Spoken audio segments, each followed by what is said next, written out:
The Infinix Zero 5G is being premiered as the fastest Infinix smartphone yet, and Infinix is paying lots of attention using speed to promote this device.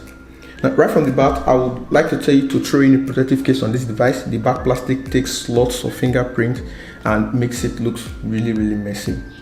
With that said, this is the inside man from Teardown, and today I'll be taking a critical look at inside the Infinix Zero 5G and share with you guys if this device has the ability to be as fast as the Infinix claims. There are a couple of things that comes to mind when it comes to fastness, and I'll tell you all about it in a bit. The back of this device, the back material is plastic, and as you know, glass breaks, plastic bends. Now, back to what makes the smartphone fast. When a smartphone gets heated up pretty quickly, it makes it pretty difficult for the smartphones to continue in speed.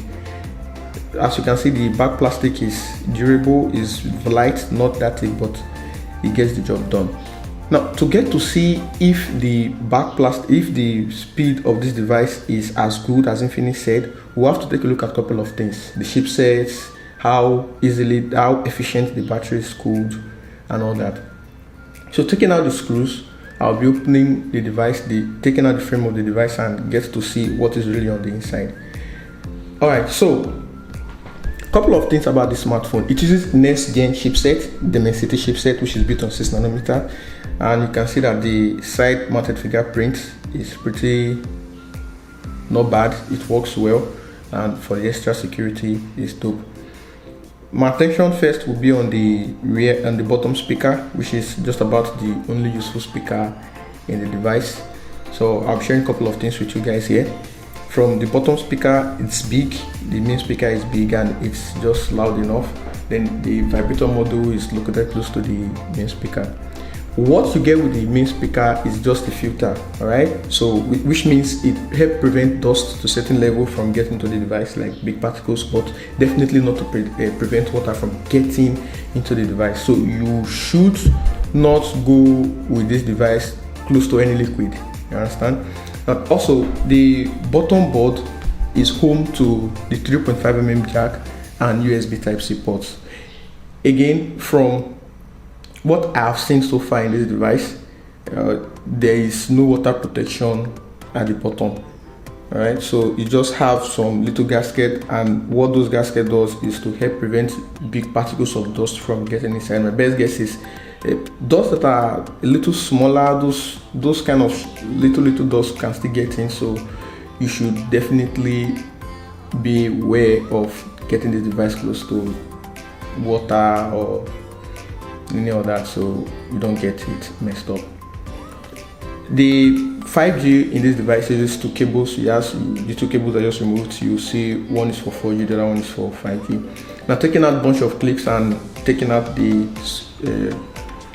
screw that is holding the top board, we'll be able to get to the top. But first, let me try and take out the battery. Put tabs don't always work for me, which is fine, at least for Infinix phones. So I'll just have to pry out the battery myself, which is a little bit easy this time around, not as difficult as it used to be. Now, this battery is 5000 mAh battery and comes with a 3-hour fast charge. The battery size is pretty standard, the charging speed inside is good, but my attention will not be on the battery. Yeah, this battery can take you a couple of hours. Yeah, if you are a heavy user, it can take you up to 6, 7, 8 hours. That is if you are a heavy user, but then for average users, it can take you up to 2 days depending on usage. Now, the interesting thing about it is the cooling system for this battery. You see, when Infinix said phone is fast, it means it has to have an efficient cooling system, no matter how good the chipset is.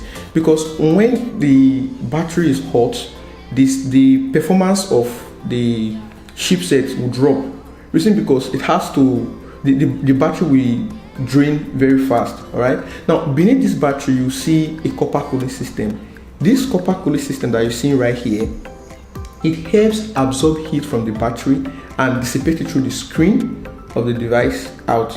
Now, this way the battery stays cool for a longer time. This simply means you can actually be using this phone and charging the battery at the same time without having issues, at least for a long time. All right, so you won't have issues of your battery getting swelling up very easily or your battery getting heated up. And once a smartphone is getting heated up, the performance of the battery drops. Now, this is one aspect to being fast. The other aspect we have to do with the chipset as to how efficient the cooling of the chipset is. We'll get to that in a bit as I take out the top board right now.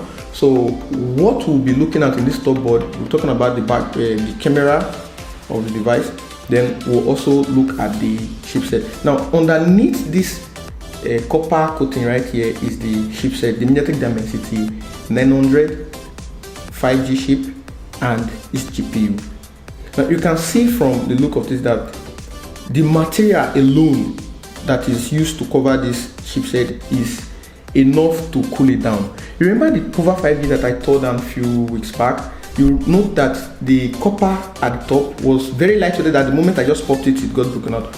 It's almost as if everything that the Tecno Pova 5G is bringing to the table, the Zero 5G is taking it up a notch. Alright, so you have the chipset with proper paste, the thermal paste, and good copper to absorb the heat, and that is pretty dope. Now the main camera is 48 megapixel, no OIS. Then you have a 13 megapixel telephoto 2 times. Then you have an assistant AI camera at the rear, which make it 3 cameras at the back, and up front you have a 16 megapixel selfie camera. Now both the main 48 megapixel camera and the 16 megapixel camera up front can take 4K videos resolution, which is a pretty nice stuff. Yeah. Then you also have a place. This is where the you have the SIM card rest on, so that also helps absorb, bring air into the screen and help cool things down. So overall, the Infinix Zero 5G would be a very fast device for a couple of things. For starters, this device has an incredible chipset inside, but that's not all. The cooling system inside this device is pretty amazing, right? The battery is well cooled, the chipset is also well cooled. These are the components that are supposed to produce heat in the device that will reduce the performance of the device over time. Okay, now are there a couple of things that Infinix could improve in the device? Yeah, definitely. For example, the back plastic. The back plastic takes lots of fingerprint. The back plastic is just like a nuisance. I hope next Infinix phone will have a better back finish, maybe more of a matte finish, to help reduce the fingerprint. But if you are just throwing a protective case on this one, I think that should be good. Another thing I think Infinix should face is there is no word of software upgrade for this device. I know I'm not a tech reviewer, I'll leave that to my HD. I'll drop this review video in the comment section, you can go check it out. But an upgrade, a software upgrade for this device would make it really worth the $280 you are paying to get the device. Alright guys, this has been it. It's the Infinix Zero 5G. It's definitely a good phone to buy. It's a good phone to buy, no doubt about that. Don't forget to hit the subscribe button and turn on the post bell. It's me, the Inside Man from TechRan, and I'll see you guys in my next one. Bye for now.